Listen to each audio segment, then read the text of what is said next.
This is the only tutorial you'll ever need to create GPU-powered PCG Grass in Unreal Engine 5. By the end of this video, you'll understand how runtime grass generation actually works, how to optimize it for performance, and the best part is, we're not building some basic grass setup that only works in a small demo scene. We're building a system that generates grass around the player at runtime, making it suitable for much larger environments while keeping performance under control. This entire field is being generated dynamically on the GPU. As I move through the world, grass behind me disappears, new grass appears ahead, and Unreal only renders what it actually needs. In this tutorial, I'll break down exactly how the system works, what every important setting does, and how to customize it for your own projects. Let's get started. So here I've got my project open with a basic landscape already set up. Now let's jump in and start creating a PCG graph. Now right-click in the content browser, head over to PCG and select PCG Graph.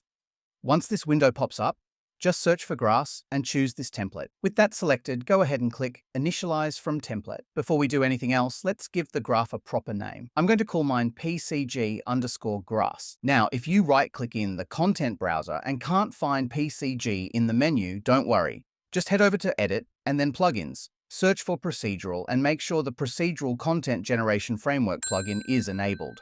I didn't have to enable it myself because I'm using Unreal Engine 5.7, where it's already turned on by default. With that out of the way, let's go ahead and open up our graph. Just double-click on, and you'll see that Unreal has already set up a bunch of nodes for us. Now, before we start changing anything, I want to take a minute to explain what these nodes actually do. It might look a little overwhelming at first, but once you understand the purpose of each node, the whole graph becomes much easier to work with. More importantly, you'll know how to adapt this grass system to fit your own project instead of simply following along step by step. If you'd rather jump straight into the setup, feel free to skip to the timestamp on screen. I'll be explaining what each node does first, so you can understand how the system works before we start changing the settings. Starting with the first node, we have getLandscape_Data node. This node reads information from our landscape. Without that data, the system wouldn't know where to place the grass. Next, we have the changeGridSize node. This controls the size of the runtime cells that get generated around the player. We'll come back to this later when we start tweaking performance and streaming distances. From there, the graph connects to the PointGenerator node. This is where our grass points are actually created. You'll notice the GPU label underneath the node. That means these points are being generated directly on the GPU instead of the CPU. For a grass system that could be generating thousands of points, this is a much more efficient approach. And finally, we have the Static Mesh Spawner node. This node takes all of the generated points and places our grass meshes on them. You'll also notice the GPU label underneath this node. Since the previous node is already running on the GPU, Unreal keeps this part of the graph on the GPU as well. As a general rule, once you start using GPU nodes, you'll usually want to stick with other GPU-compatible nodes afterwards. Otherwise, Unreal may need to move data back to the CPU, which can reduce the performance benefits of using GPU processing in the first place. We also have a getGraphParameter node connected to our PointGenerator node. This node is used to read parameter values from the graph. As you can see, all of these parameters are exposed in the bottom left corner. These parameters control settings used by the point generator, such as point size and other generation values. This allows us to tweak the grass setup directly from the parameters panel instead of constantly opening the graph and modifying nodes every time we want to make a change. Now that we have a good understanding of what each node does, let's save the graph and close this window. Back in the level, simply drag and drop the PCG_Grass graph into the scene to create a PCG component that we can start working with. And now you can see that we already have thousands of points being generated inside our PCG volume. Before we touch any other settings, let's make sure this graph is generating at runtime rather than only generating when the level loads. To do that, select PCG_Grass from the outliner, then head over to the Details panel. Under the PCG component section, look for Generation Trigger and change it from Generate on Load to Generate at Runtime. As soon as we switch it over, you'll notice that all of the points disappear from the viewport. That's completely normal. Since the graph is now set to generate at runtime, the points won't be generated while we're just editing the level. But if I hit play you can see the points appear again, which confirms that the system is now generating at runtime. Now, if you want to make changes to the graph and see the results directly in the editor, you don't have to keep switching the generation trigger back and forth. Instead, go to the outliner and select PCG World Actor. Then, in the Details panel, enable Treat Editor Viewport as generation source. With this enabled, PCG will use your editor camera as the generation source, allowing you to preview the runtime results directly in the viewport while you're working on the setup. With that setup, let's move on to another important setting. Select PCG_Grass from the outliner, then in the Details panel, Enable is Partitioned, which you'll find just underneath the generation trigger setting. This splits the PCG volume into smaller cells, making it much more efficient for runtime generation. Now, if I move around the level, you'll notice that new points start getting generated around me as I travel across the landscape. And as I move further away, Unreal automatically removes the points that are no longer needed. Now, let me show you how the Change Grid Size node works. To make this easier to see, I'll scale down the graph window so we can watch the changes happen in real time. By default, the grid size is set to 1600. As I move around the level, you can see the size of each grid cell being generated. If I reduce this value to 800, the grass chunks become much smaller.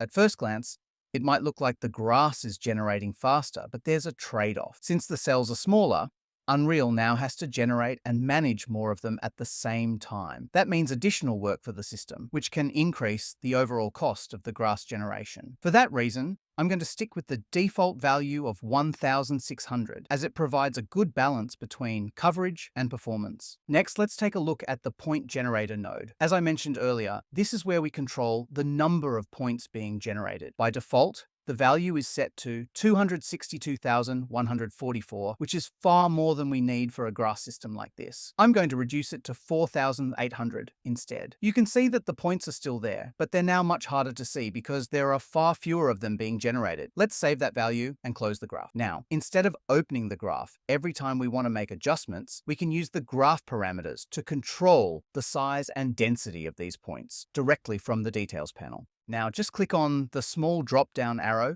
Parameter Overrides.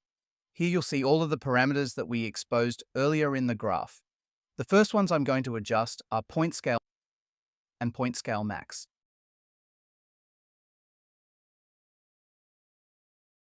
For this setup, I used a minimum value of 0.5 and a maximum value of 1.7. These values work well in most cases. Next, we have Scale by Density. Once again, I'm going to set the minimum and maximum values to fit this particular scene. You can copy the values I'm using if you'd like, but keep in mind that these settings will depend heavily on your level and the grass assets you're working with. What works well for my setup might need some adjustments for yours. Next, we have Spatial Noise Strength. By default, this value is set to 0.45, but I'm going to reduce it to 0.2. A lower value will result in a higher density of points, while a higher value will spread the points out more, giving you a lower overall density.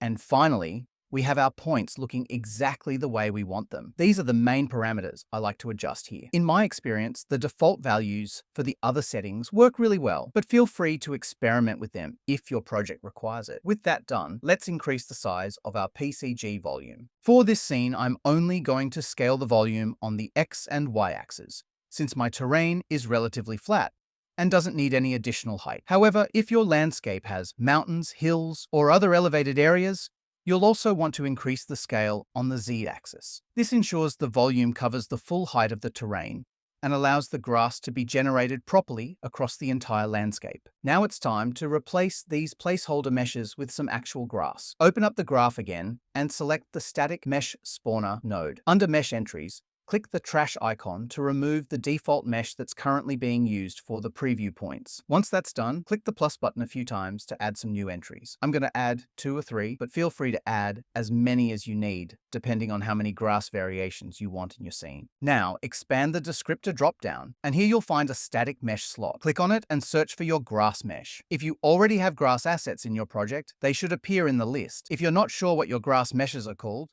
simply open the content browser, locate the assets there, and drag and drop them directly into each mesh entry. I'm just taking a quick look through the available meshes to decide which ones I want to use for this setup. Once you've picked your grass meshes, simply assign them to the mesh entries we created earlier. Now that all of our grass meshes have been added, we can close the graph. Back in the level, you can see that the grass is now being generated, but it's looking a little too small for this scene. So let's go back to the graph parameters and start tweaking them for our grass meshes. As I mentioned earlier, the values that worked well for the preview points won't necessarily work for the actual grass assets. Every grass pack is different.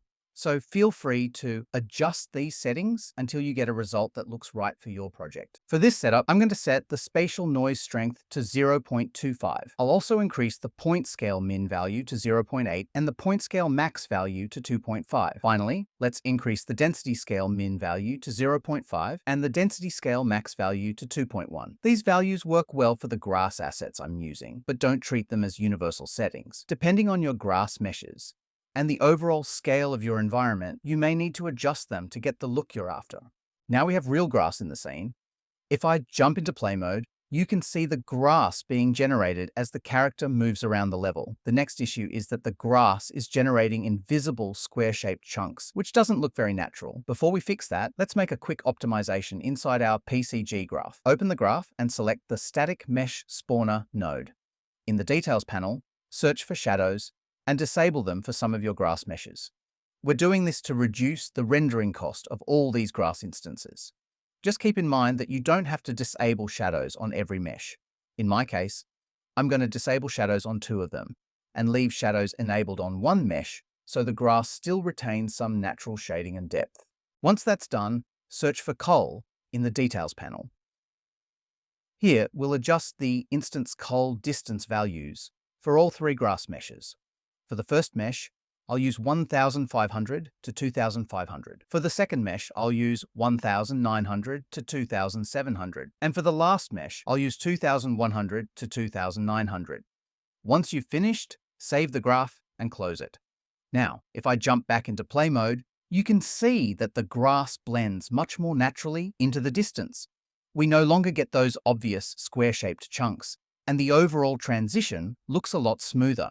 And that's it for this tutorial. I hope this helped clear up how the Runtime Grass system works and gave you a better understanding of the settings we're using. If your grass ends up looking a little patchy, there are a couple of things you can try. One option is to use a landscape material with a grassy texture, which helps fill in the gaps without adding more grass instances and impacting performance. You can also increase the density from the point generator node if your project can afford it. And in some cases, the issue simply comes down to the grass meshes being too small. So let me open the PCG graph again and swap these grass meshes for some better ones. First, I'm going to take a look through the available assets and see which meshes do a better job of covering the ground. Once I've found the ones I like, I'll replace the current meshes with those. I think this mesh will do the job. Let's open the graph again. I accidentally closed it earlier. Now let's swap out these grass meshes and see how the result changes. I'll try a few different options and pick the ones that do the best job of covering the ground while still looking natural. And just like that, our grass is doing a much better job of covering the ground. I hope this tutorial helped you understand how the nodes work and what the different graph settings actually do. If you still have any questions, feel free to leave a comment below or join the Discord server and I'll do my best to help you out. Thanks for watching and I'll see you in the next one.